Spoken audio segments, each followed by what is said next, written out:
जी।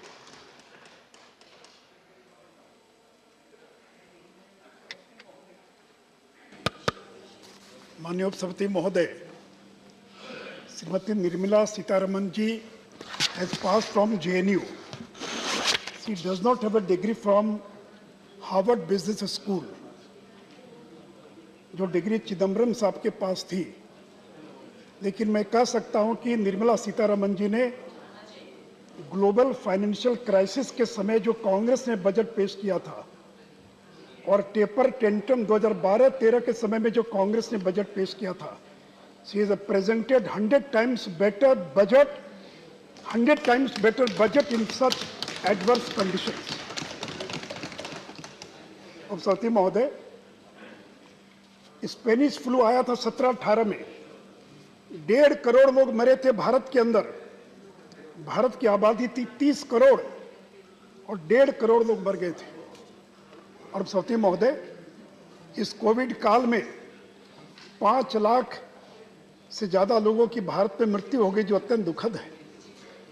लेकिन उपसभापति महोदय, अमेरिका की आबादी 33 crore, which is 1/4 of India, and 9,26,000 people died in America. Brazil has a population of only 21 crore, which is 1/7 of India, and 6,32,000 people died. Russia's population is 1/10 of India, and 3,35,000 people died in Russia. In UK, which is a 20 times less population than India, and 2 lakh people died in UK. सती महोदय, अगर नरेंद्र मोदी जी का नेतृत्व नहीं होता और front line workers, doctors, nurses का सहयोग नहीं होता, तो देश में 5 लाख नहीं 50 लाख से ज्यादा लोग मर गए होते। सोचते थे 50 लाख से ज्यादा। हमारे पास तो अमेरिका, यूके, फ्रांस, ब्राजील जैसी और हेल्थ की सुविधा नहीं है, फिर भी हमने इस देश के 40-45 लाख लोगों को मरने से बचा लिया। और नहीं तो सती महोदय, क्या होता ये कोई नहीं जानता है। इसलिए किसी ने ठीक ही कहा, वसुधा का नेता कौन हुआ? वसुधा का नेता कौन हुआ? भूखंड विजेता कौन हुआ? अतुलित यश क्रेता कौन हुआ? नव धर्म प्रणेता कौन हुआ? जिसने न कभी आराम किया, विघ्नों में रहकर काम किया। ये थे नरेंद्र मोदी, जिन्होंने विकट परिस्थितियों में देश का नेतृत्व प्रदान किया। और आप मजाक उड़ाते हैं कि ये लोग फेल कर गए। सभापति महोदय, भारत में अभी तक 170 करोड़ लोगों को वैक्सीन लगाई जा चुकी है। 170 करोड़, अमेरिका में 53 करोड़, ब्राजील में 36, जर्मनी में 16, रशिया में 15, यूके में 13। और सभापति महोदय, ये जो vaccine made in India, made by India, और सभापति महोदय, आप कल्पना कीजिए कि अगर भारत ने वैक्सीन भारत में अगर नहीं बनी होती, तो 140 करोड़ लोगों को वैक्सीन लगाने के लिए हमको दुनिया के सामने जाकर भीख मांगनी पड़ती कि हमको वैक्सीन दीजिए, और वर्षों लग जाते, तो भी हम देश के 140 करोड़ लोगों तक वैक्सीन नहीं पहुंचा पाते। सत्य महोदय, हमने कोविन का टेक प्लेटफॉर्म डेवलप किया, QR कोडेड सर्टिफाइड हमने लोगों को सर्टिफिकेट प्रदान किया, 1 लाख कोल्ड चेन स्थापित किया, और लास्ट माइल डिलीवरी तक हमने और वैक्सीन को पहुंचाने का काम किया। और सबसे महोदय, मैं सदन को बताना चाहूंगा कि दुनिया में केवल 7 देश हैं जो वैक्सीन पैदा करते हैं। USA, China, India, France, UK, Russia, Canada, केवल 7 देश। और आज अफ्रीका कॉन्टिनेंट का क्या हाल है? केवल 16% लोगों को फर्स्ट डोज लगा है और केवल 11% लोगों को सेकेंड डोज लगा है। और सती महोदय, इतना ही नहीं, तो भारत ने 150 से ज्यादा देशों को कोविड-19 related medical and other assistance देने का काम किया है। और सती महोदय, 28 जनवरी तक हमने दुनिया के 100 से ज्यादा देशों को 14 करोड़ 63 लाख डोजेस वैक्सीन मुफ्त में देने का या कॉमर्शियल एक्सपोर्ट करने का काम किया है। और महोदय, जिस भारत ने कोविड काल में, और ये नरेंद्र मोदी है जो कभी विचलित नहीं होते विपरीत परिस्थितियों में, और दिनकर ने ठीक ही कहा, सच है विपत्ति जब आती है कायर को ही दहलाती है। सच है, विपत्ति जब आती है कायर को ही दहलाती है। शूरमा नहीं विचलित होते, क्षण एक नहीं धीरज खोते, विघ्नों को गले लगाते हैं, कांटों में राह बनाते हैं। यह है नरेंद्र मोदी की ताकत। तो सत्य महोदय, इस कोरोना काल के अंदर भारत ने जिस तरह से मुकाबला किया, सत्य महोदय, मैं कल से भाषण सुन रहा हूं कांग्रेस के नेताओं का। पता नहीं उन्होंने अपने 50 साल में कितने रोजगार पैदा किए, लेकिन सत्य महोदय, इस बजट का अगर कोई एक फोकस है तो that is job job job, रोजगार रोजगार रोजगार। इसके हर एक पन्ने पर रोजगार लिखा है, इसके हर एक पन्ने से रोजगार पैदा होता है। सत्य महोदय, हम ऐसा विकास देश को दे रहे हैं जो रोजगार पैदा करने वाला विकास है। Job oriented growth, growth with job creation. सत्य महोदय, रोजगार लोगों को डोल देने से पैदा नहीं होता है, कैश ट्रांसफर देने से, इनकम सपोर्ट से रोजगार पैदा नहीं होता है। हमने भी इनकम सपोर्ट दिया है, हमने भी लोगों को मदद की कोरोना काल में, लेकिन सत्य महोदय, अगर रोजगार पैदा होता है तो कैपिटल एक्सपेंडिचर से, अगर रोजगार पैदा होता है तो मैन्युफैक्चरिंग से।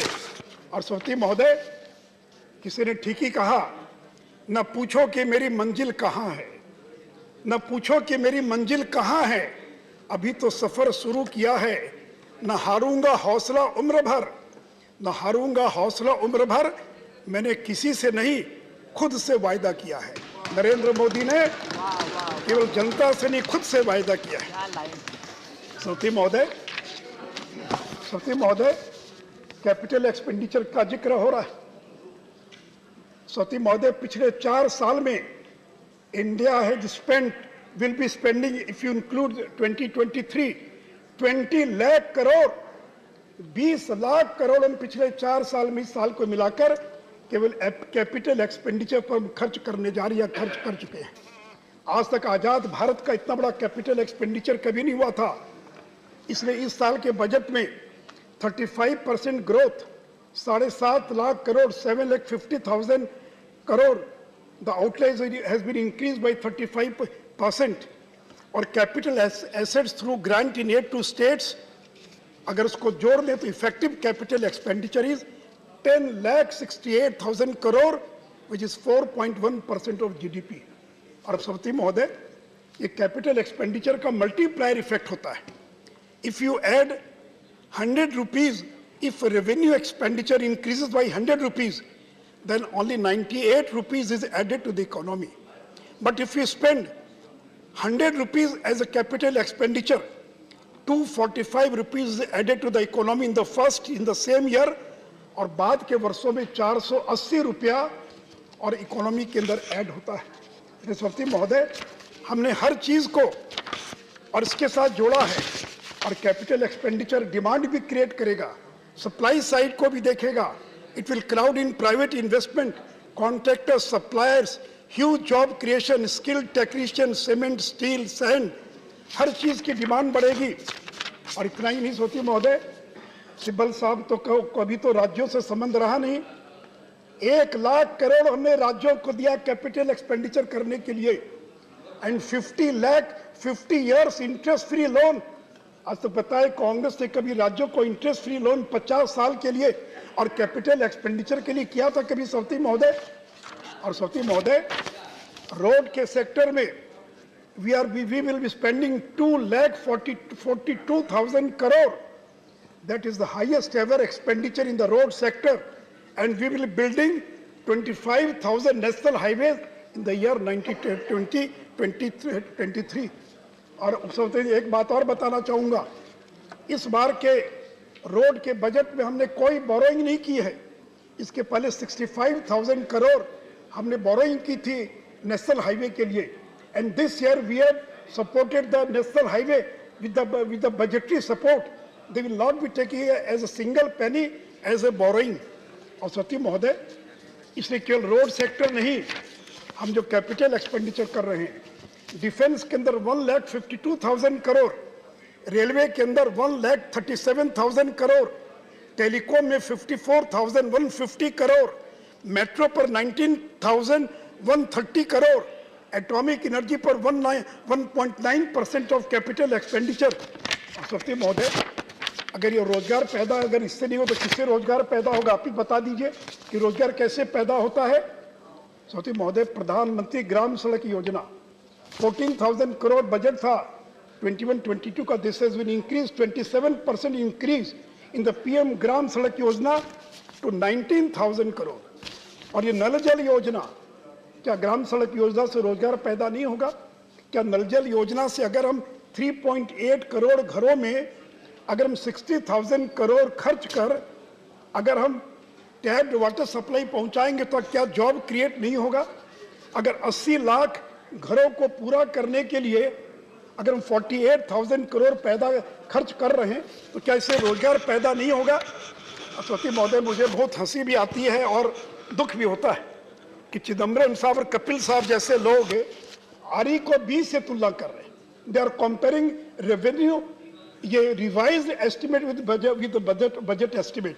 अरे चिदम्बरम साहब, इतना तो आपको मालूम है, आप तो इतने बार वित्त मंत्री रहे कि हमेशा बजट एस्टिमेट को बजट एस्टिमेट से कंपेयर करते।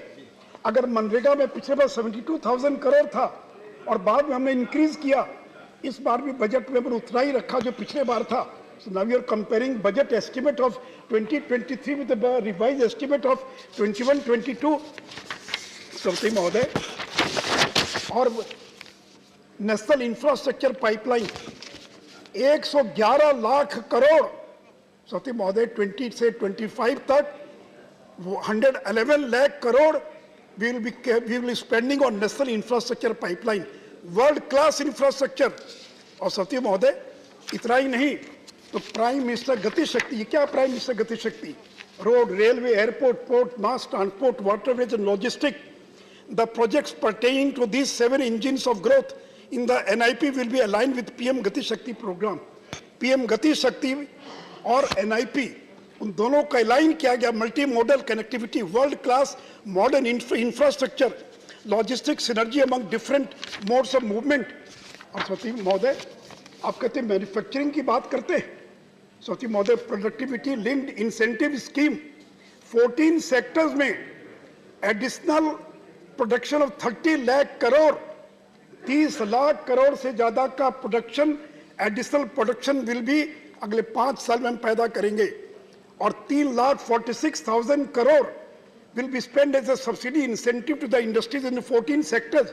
Semiconductors 76,000 करोड़ सेमीकंडक्टर्स के क्षेत्र में हम खर्च करने वाले हैं एज ए इंसेंटिव। सोलर, हमारे देश के अंदर सोलर पीवीज नहीं है। सोलर जो मॉड्यूल, जो सोलर प्लेट्स होती हैं, उनको चाइना से इंपोर्ट करना पड़ता है।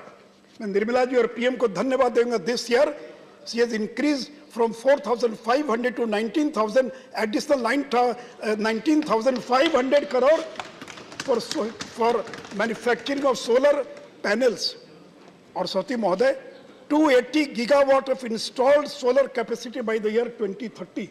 Solar capacity 280 megawatt नहीं, 280 gigawatt हम 2030 तक इस देश के अंदर और पैदा करेंगे। इसलिए सरस्वती महोदय, चाहे वो सेमी कंडक्टर्स हो, ऑटो कंपोनेंट्स हो, ऑटोमोबाइल्स हो, इलेक्ट्रॉनिक्स हो, केमिकल्स हो, फार्मा हो, मेडिकल डिवाइसेस हो, फूड प्रोसेसिंग हो, टेलीकॉम हो, टेक्सटाइल्स हो, व्हाइट गुड्स हो, ड्रोन्स हो, इस पर हम इतनी बड़ी राशि खर्चा करने जा रहे हैं। और आप कहते हैं कि रोजगार कहाँ से पैदा होगा? सरस्वती महोदय, नरेंद्र मोदी लंबे समय तक गुजरात के मुख्यमंत्री थे, उनको मालूम है। इसे किसी ने कहा, हम तो दरिया हैं, हम तो दरिया हैं, हमें अपना हुनर मालूम है। हम तो दरिया हैं, हमें अपना हुनर मालूम है। हम जहां से जाएंगे वो रास्ता बन जाएगा, हम जहां से जाएंगे वो रास्ता बन जाएगा। अगर देखना चाहते हो तुम मेरी उड़ान को, अगर नरेंद्र मोदी की उड़ान को देखना चाहते हो, अगर देखना चाहते हो तुम मेरी उड़ान को, तो जाओ ऊंचा करो आसमान को, जितना ऊंचा कर सकते हो आसमान को करो, आसमान को। हम अपना हुनर दिखाएंगे। सरस्वती महोदय, ये जमाना मेटावर्स का है, वेब 3 का जमाना, आर्टिफिशियल इंटेलिजेंस का जमाना है। और कहते हैं कि डिजिटल से क्या होगा? कपिल सिब्बल साहब, आप तो कम से कम इस तरह की बात मत बोलिए। डिजिटल करेंसी, दुनिया में अभी तक केवल 9 देश है जिन्होंने डिजिटल करेंसी लॉन्च की है। And all these countries our nation islands, Bahamas, छोटे छोटे देश हैं जिनकी आबादी 4 लाख 5 लाख होगी, उन्होंने डिजिटल करेंसी लॉन्च की है। India will be the 10th country in this world which will be launching digital currency. इससे transparency in transaction, reducing use of black money, cheaper currency management, online payment more secure and risk free, interbank settlement not required. और स्वती महोदय, handling, printing, logistic, management of cash, और आप इसका मजाक उड़ा रहे। स्वती महोदय, डिजिटाइजेशन, क्या बिना डिजिटल वर्ल्ड के क्या आप सरवाइव कर सकते हैं दुनिया की प्रगति की दौड़ के अंदर? बजट में घोषणा की गई है 75 जिलों के अंदर डिजिटल बैंकिंग यूनिट्स स्थापित किया जाएगा। Ayushman Bharat digital mission, digital university की स्थापना की जाएगी। हाई स्पीड ऑप्टिक फाइबर 2025 तक देश के सभी गांव तक पहुंचा दिया जाएगा। E passport, national tele mental health program, animation, visual effects, gaming and comic, इसके टास्क फोर्स का गठन किया जाएगा which will create 20 lakh jobs का पोटेंशियल जिसके अंदर है। किसान ड्रोन्स, अभी यादव जी कह रहे थे कि किसान कैसे ड्रोन का इस्तेमाल करेगा, तो Yadav ji, spraying of insecticides for crop assessment, government will use these things. और जो प्रगतिशील किसान होंगे वो भी ड्रोन का इस्तेमाल करेंगे। चिदम्बरम ये कह रहे हैं कपिल साहब कि चैनल से क्या होगा आपको पता ही नहीं, आप तो कभी गांव में गए नहीं। बिहार के हर घर तक बिजली पहुंच चुकी है। हर एक भी देश का गरीब नहीं होगा जिसके घर में बिजली नहीं पहुंची होगी। और आप कहते हैं कि टीवी नहीं है। सती महोदय, 2 करोड़ बच्चे केवल बिहार के अंदर स्कूल से बाहर हो गए। हमारी सरकार ने तय कि क्लास 1 से क्लास 12 तक 12 के बजाय 200 चैनल्स हम लॉन्च करने जा रहे हैं। सती महोदय, ये पोस्ट ऑफिस कल तक केवल लेटर और मनी ऑर्डर पहुंचाने का काम करते थे। अभी तक 20,000 post office has been converted into core banking, and government has decided in the coming years more than 1,50,000 post office will be converted into core banking. Digital payment को सरकार प्रमोट करेगी। World class foreign university. और महोदय, जब इतना data पैदा होगा, data का एक्सप्लोजन होगा, तो हमको डेटा सेंटर की आवश्यकता पड़ेगी। और सती महोदय, इतना ही नहीं, तो सरकार ने यह भी तय किया कि जो कॉन्ट्रैक्टर सप्लायर्स जो सप्लाई करते हैं उनको प्रोक्योरमेंट के लिए 75% उनका जो बिल है will be paid within से 10 डेज। और ये ई बिल सिस्टम होगा। Everything will submitted online, digitally sign bills. इसलिए सती महोदय, ये नरेंद्र मोदी हैं जो मुश्किलों से भागते नहीं हैं। किसी ने कहा कि मुश्किलों से भाग जाना आसान होता है। मुश्किलों से भाग जाना आसान होता है। हर पहलू जिंदगी का इम्तिहान होता है। डरने वालों को मिलता नहीं कुछ जिंदगी से, डरने वालों को मिलता नहीं कुछ जिंदगी से, लड़ने वालों के कदमों में जहान होता है, उनके कदमों में जहान होता है। पूरी दुनिया उनके कदमों में होती है।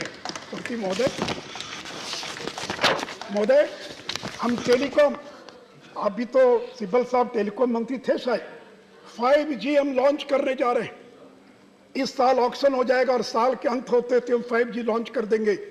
एंड सरस्वती महोदय, you know the speed of 5G, it will be having a speed of 10,000 to 30,000 megabyte per second, 10,000 to 30,000 megabyte per second। और 4G की स्पीड कितनी है? 100 to 300 megabyte per second। और सरस्वती महोदय, इतना ही नहीं, 5G के ऑक्शन से 1 लाख करोड़ मिलेगा। और हम लोगों ने टेलीकॉम रिफॉर्म पैकेज घोषणा की थी सितंबर 21 में, जिससे 30,000 करोड़ फाइनेंशियल 2023 के अंदर इंडस्ट्री का जो रेवेन्यू उसको इंक्रीज होगा। सती महोदय, BSNL को हमने 2019 में पैकेज दिया था।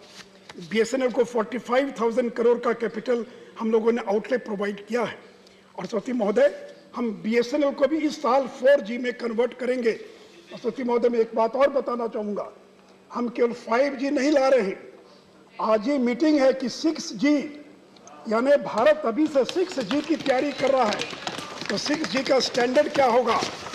और सती महोदय, डायरेक्ट बेनिफिट ट्रांसफर, सती महोदय, क्यूमुलेटिव, अभी तक पिछले जब से ये लॉन्च हुआ है direct benefit transfer, 21 lakh crore 21 lakh crore अभी तक हम डायरेक्ट बेनिफिट ट्रांसफर के द्वारा बेनिफिशियरीज के खाते में पहुंचा चुके हैं।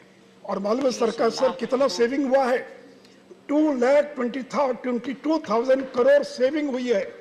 2,22,000 करोड़ की बचत हुई है भारत सरकार को केवल डायरेक्ट बेनिफिट ट्रांसफर के द्वारा। 4 करोड़ डुप्लीकेट रेशन कार्ड रद्द कर दिए गए। 4 करोड़ से ज्यादा एलपीजी के फेक कनेक्शन खत्म कर दिए गए। 120 lakh metric ton reduction of fertiliser sale में मदद मिली है। और श्रोती महोदय, मोबाइल फोन 2014 में जब नरेंद्र मोदी जी प्रधानमंत्री बने तो केवल 2 इकाई थी, 2 यूनिट थी मोबाइल फोन की। और आज मुझे बताते हुए खुशी 2021 में 200 manufacturing units of mobile phones are in India. और जहां 14-15 में हम 6 करोड़ मोबाइल तैयार कर रहे थे, 2021 में we have manufactured more than 30 crore of mobile phones in this country itself. और सती महोदय, UPI unified payment interface 3,874 crore हमने ट्रांजैक्शन किया एक साल के अंदर यूपीआई के द्वारा, और जिसका वैल्यू है 72 लाख करोड़। और महोदय, स्टार्टअप्स का जिक्र कल कर रहे थे प्रधानमंत्री महोदय। सर, यूनिकॉर्न कहते हैं उसको जिसका वैल्यू 7,000 करोड़ से ज्यादा होता है, that is known as a unicorn. और मैं सदन को बताना चाहूंगा, the year 2021 during pandemic 44 startups have reached the status of unicorn in a single year. और इतना ही नहीं तो जनवरी 14, 2021 तक 83 unicorns with a total value of $277 billion, यानी 83 यूनिकॉर्न्स, उन्होंने 7,000 करोड़ से ज्यादा का वैल्यू इनका हो चुका है। और आज इंडिया यूएसए और चाइना के बाद तीसरे नंबर पर, और यूनिकॉर्न्स और स्टार्टअप्स के अंदर पूरी दुनिया में तीसरे नंबर पर है। और मैं सदन को ये भी बताना चाहूंगा, वेंचर कैपिटल और private equity 5,50,000 crore were invested by venture capitals and private equity in the startup ecosystem, which is one of the largest in this world. Shroti महोदय, जो सरकार इतना काम कर रही है और आप कर रहे हैं, श्रोती महोदय, किसी ने कहा है मंजिल उन्हीं को मिलती है, मंजिल उन्हीं को मिलती है जिनके सपनों में जान होती है। पंखों से कुछ नहीं होता है, मंजिल उन्हीं को मिलती है जिनके सपनों में जान होती है। पंखों से कुछ नहीं होता है, हौसले से उड़ान होती है। श्रोती महोदय, फॉरेन एक्सचेंज रिजर्व, वर्ल्ड में हाईएस्ट फॉरेन एक्सचेंज रिजर्व आज इंडिया के पास, चाइना, जापान और स्विट्जरलैंड के बाद highest foreign exchange reserve Bharat के पास है। FDI, we have the highest foreign capital, foreign FDI inflow, ये कोविड डिस्ट्रप्शन के बाद highest FDI inflow in this country. श्रोती महोदय, एक्सपोर्ट्स 300 बिलियन एक्सपोर्ट मर्चेंडाइज का हम क्रॉस कर चुके हैं, and for the first time हम 400 बिलियन मर्चेंडाइज एक्सपोर्ट का आंकड़ा पार करेंगे। श्रोती महोदय, इतना ही नहीं, और जीएसटी के अंदर रिकॉर्ड रेवेन्यू कलेक्शन 1,40,000 करोड़, और पेंडेमिक के बावजूद हमने जीएसटी का रेवेन्यू कलेक्शन किया है। और इस पूरे फाइनेंशियल ईयर में हमने रिकॉर्ड रेवेन्यू कलेक्शन किया। श्रोती महोदय, उड़े देश का आम नागरिक उड़ान, मैं सदन को बताना चाहूंगा 86 लाख लोगों ने अभी तक उड़ान का इस्तेमाल किया है। अगर उड़ान नहीं होता तो ये गरीब चप्पल वाले लोग और उड़ान का इस्तेमाल नहीं कर पाते। श्रोती महोदय, आईपीओस, वाइंड अप कीजिए, 2 मिनट के आईपीओस। श्रोती महोदय, 21-22 में सो फार 89,066 crore has been raised by 750 IPOs, 75 IPOs ने एक साल के अंदर कोविड के बावजूद, और 89,000 करोड़ जो पिछले 10 साल का हाईएस्ट है। और श्रोती महोदय, अंत में इंटरनेशनल मॉनेटरी फंड का वर्ल्ड इकोनॉमिक आउटलुक रिपोर्ट आई है 25 जनवरी को, and growth projection released on 25th January by IMF's World Economic Outlook को कहता है India's real GDP is projected to grow at 9% both in 21-22 and 22-23 and 7.1% in 23-24 This project, India is the fastest growing major economy in the world in all the 3 years. अगले 3 साल के अंदर भारत दुनिया का सबसे ज्यादा तेज गति से विकास करने वाले देशों के अंदर होगा। अनंत सवती महोदय, गरीबों की बात करते हैं। इंडिया टुडे, 1 मिनट और सवती महोदय, 1 मिनट केवल। सवती महोदय, इंडिया टुडे का मूड ऑफ द नेशन सर्वे आया है। ये हमारा सर्वे नहीं है, ये इंडिया टुडे मैगजीन का सर्वे है। और वो कहते हैं कि 68% लोग they are satisfied with the performance of Narendra Modi government pandemic के बावजूद। 1 मिनट केवल सवती महोदय, 1 मिनट केवल। और इतना ही नहीं, एक अंतर्राष्ट्रीय ग्लोबल कंसल्टेंसी फर्म है, उसने सर्वे किया 4 दिन पहले, मिनट में आया है। नमो की पॉपुलरिटी 72%, मैक्सिको के प्रेसिडेंट की popularity 64%, Italian PM 57%, Japan 47% and Joe Biden केवल 41% है। और अंत में सवती महोदय, लहरों को साहिल की दरकरार नहीं होती है। लहरों को, वेव्स को साहिल की दरकरार नहीं होती। हौसले, लहरों को साहिल की दरकार नहीं होती। धन्यवाद, धन्यवाद। लहरों को साहिल की दरकार आप कंक्लूड कीजिए, नहीं होती। सुनने की जरूरत नहीं है, आप कंक्लूड कीजिए। हौसले बुलंद हो तो दीवार नहीं होती, हौसले बुलंद हो तो दीवार नहीं होती। जलते हुए चिराग ने आंधियों से ये कहा, उजाला देने वालों की कभी हार नहीं होती, कभी हार नहीं होती, कभी हार नहीं होती। धन्यवाद, धन्यवाद। इन्हीं शब्दों के साथ मैं निर्मला जी को इस बजट के लिए धन्यवाद देता हूँ। धन्यवाद। Next speaker is Dola Sen.